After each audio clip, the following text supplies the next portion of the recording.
Okay, StarCraft fans, I'm just loading into this semi-final game between NemesisFire and ConfuseGamer. I'm not watching this from a replay. This game is happening as we speak, or at least it's about to be once the players have loaded up. I've been invited by NemesisFire to join the party, and I'm pretty excited because this is the first time I've done any sort of, I don't know if you can really call it a live cast, but I've casted not from a replay. Anything could happen. This is mental.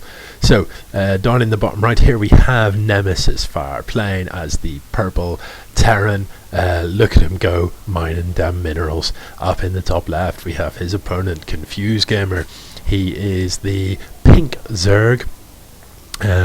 In previous games we have seen we've seen ConfuseGamer macro quite hard into just huge numbers of lings. NemesisFire, we know, has very solid mechanics, knows how to make a death ball, knows his way around a StarCraft map, so I am looking forward to an outstanding game here this evening.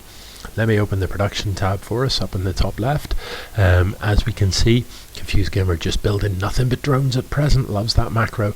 Meanwhile, NemesisFire has got the racks on the way, looking to wall off this ramp, and I think that's a very, very sensible idea indeed. Everybody knows how much ConfuseGamer loves his lings. So hatch first from the Zerg. I don't mind that at all, on any map really.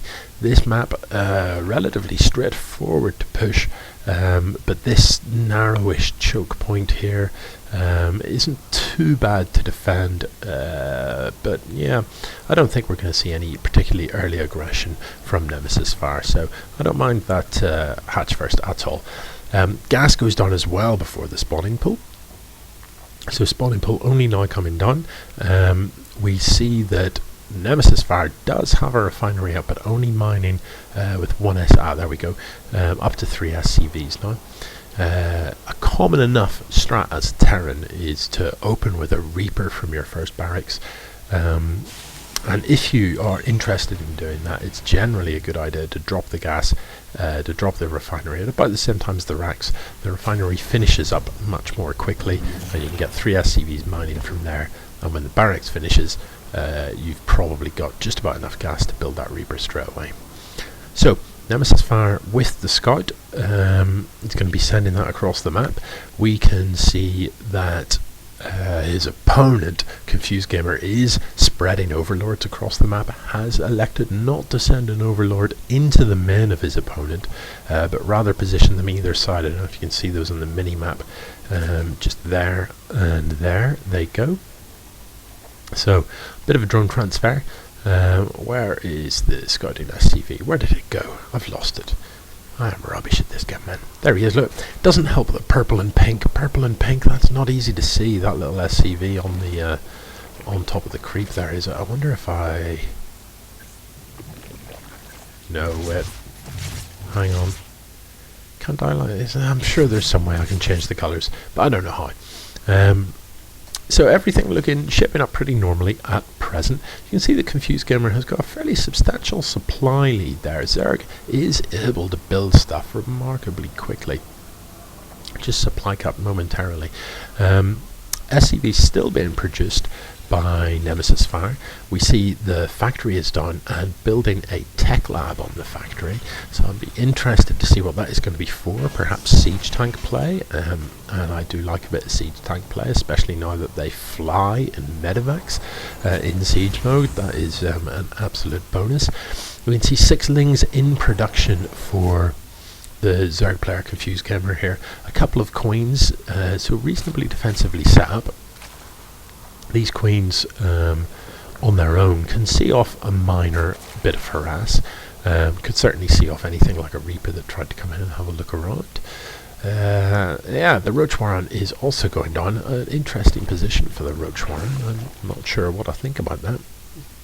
Interesting is what I think about that. I suppose that's good enough. So, no third for the Zerg player, and that surprises me a little bit. As a Zerg, generally you want to have a base more than your opponent has. I'm surprised not to see the third down already from ConfuseGamer. This natural is up for NemesisFire.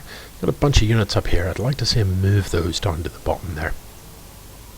Oh, now where are those lings? Are they going to catch this? I think they are going to catch it. Needs to burrow that straight away, and he hasn't. So I think that is going to go down to the lings. Yep, that's unfortunate.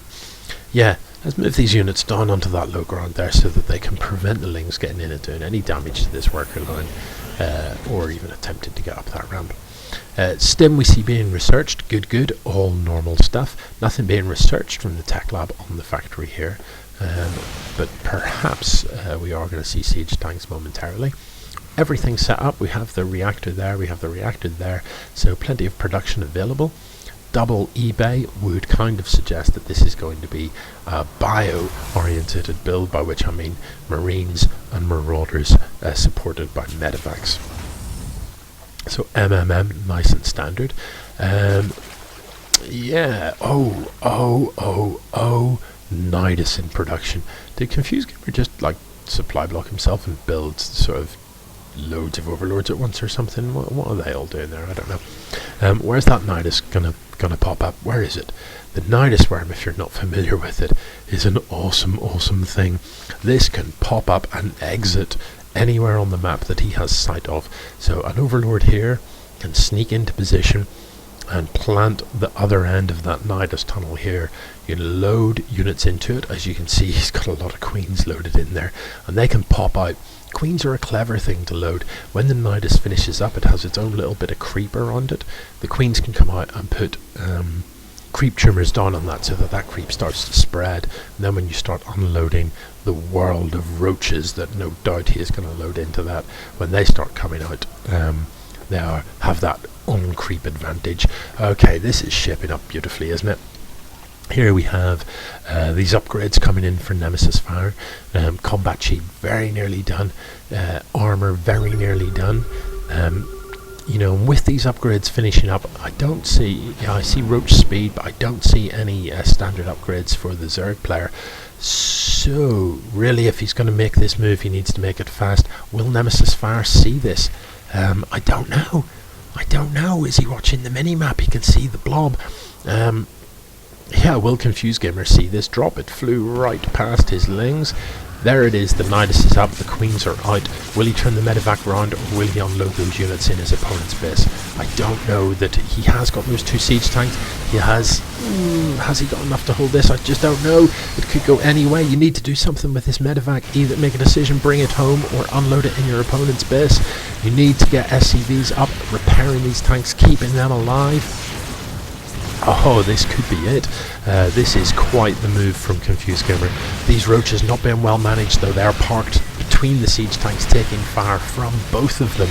And look how low they are. He taps out. GG, well played. NemesisFire taps out. This medevac full of stuff, never landing. Wow. People, that was intense. I like that a lot. ConfuseGamer goes 1 game up. That was pretty special. I do like to see a Nidus play. Excellent stuff. Looking forward to game 2.